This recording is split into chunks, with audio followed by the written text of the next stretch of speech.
Hello and welcome back to my YouTube channel. I'm so happy to be back with you. And today I'm going to be talking to you about high blood pressure and pregnancy. Do you know that some women who didn't have high blood pressure before pregnancy can suddenly develop it during pregnancy? You see, an older cousin of mine suffered from it years ago, and I'm glad we didn't lose her. I'm glad I went to visit her at work that day and saw what was going on. And we quickly made sure she got to hospital. Now, why do some women suffer from it? Let's look at hormonal changes. It may be due to the hormonal changes that occur during pregnancy. It could also be due to problems with the placenta problems. Problems can occur with the placenta, such as poor blood flow through it or abnormalities in its development. And this can contribute to development of hypertension in the mother during pregnancy. And because the placenta is so vital for the baby's nourishment, it can become a problem for the baby. Let's look at the presence of pre-existing conditions. Pre-existing conditions like diabetes or even kidney disease can raise blood pressure during pregnancy. These two diseases, I do not take them lightly because they impact lives negatively and they can impact the quality of life and even lead to death. Now, let's take a look at the risk factors for developing high blood pressure during pregnancy. What are the risk factors that predispose some women to it while some do not get it? And I'm grateful that I never had high blood pressure during my 3 pregnancies. Now, there are several risk factors that can increase the likelihood of developing high blood pressure during pregnancy. And this can include the following. Let's have a look. Like I said before, pre-existing hypertension can be a risk factor. If you've had high blood pressure before becoming pregnant, it's just going to continue and it could get worse. Another thing is, have you had hypertension in previous pregnancies?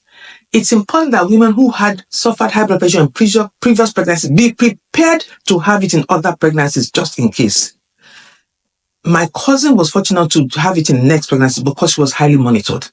Now, a history of high blood pressure or preeclampsia in previous pregnancies is also a risk factor. Now, preeclampsia must be taken seriously as it can have fatal consequences such as death. Some women actually go into fits during labor and some lose their lives during labor.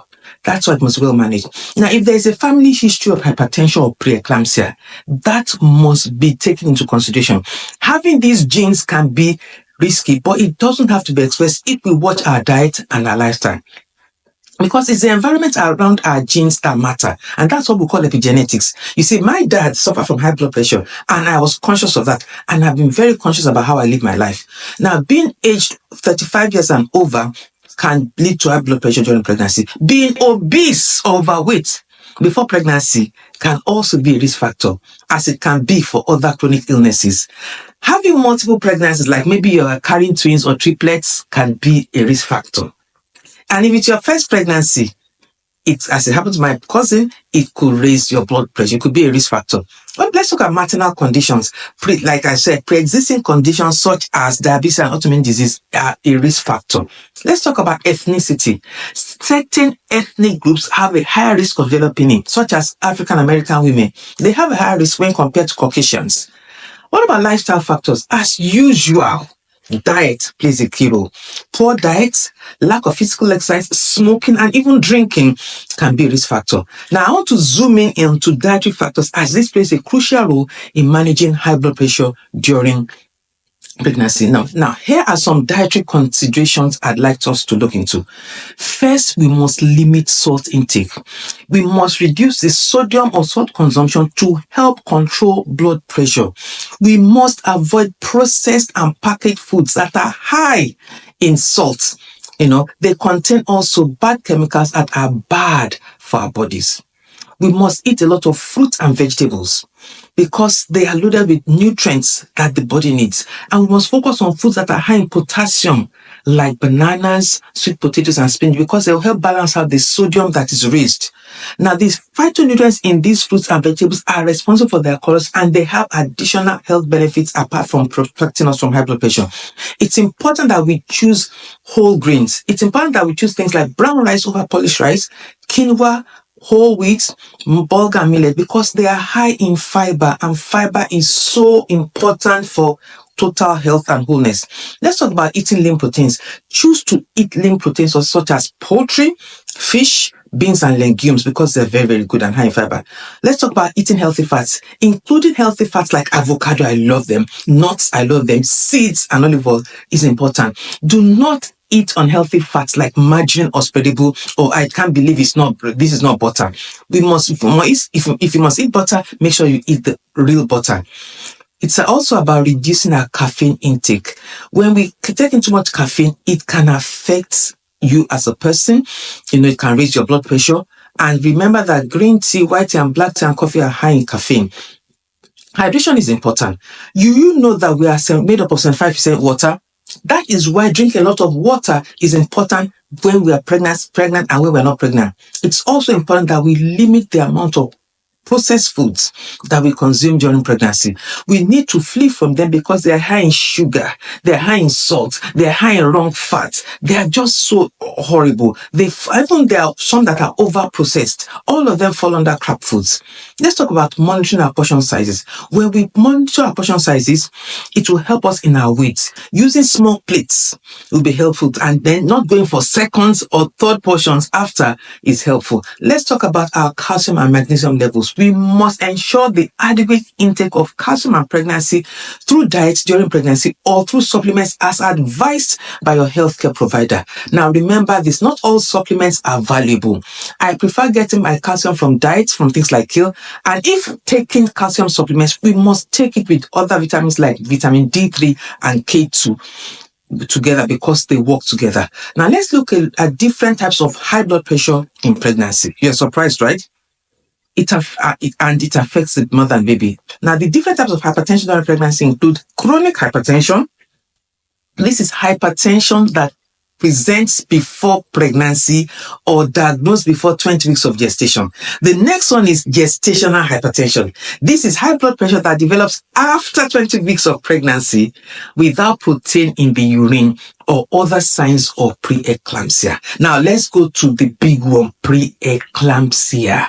This is a serious condition that usually occurs after 20 weeks of pregnancy, and it is characterized by high blood pressure and signs of damage to other organs in the body, often the kidneys, and it may include protein in the urine. Now, this can be very, very dangerous. Now, let's take a look at the complications that can result from high blood pressure during pregnancy. Now, for the mother, it can lead to complications such as organ damage, cardiovascular issues, and in some severe cases, strokes or seizures, which is eclampsia. This can be very fatal. That's why I was scared when I saw my older cousin state and rushed home to tell my parents. Now, for the baby, it increases the risk of preterm birth, premature babies, low birth weight, placental abruption, and in some cases, stillbirth. These are serious issues. Now, let's talk about management of high blood pressure during pregnancy. We must manage this because its complications can be terrible. And this would include things like regular prenatal checkups to monitor blood pressure and overall health. It is very important for every pregnant woman, even if they don't have high blood pressure. Let's talk about lifestyle changes. Now, this includes things such as eating a balanced diet, reduced salt intake, regular physical activity, and stress management. Sometimes you may have to be on medications. These may be prescribed to manage severe cases, but some are safer during pregnancy than others, so the doctor must watch this. Different drugs can be safe or unsafe during the different trimesters of pregnancy, so your healthcare provider must look into that.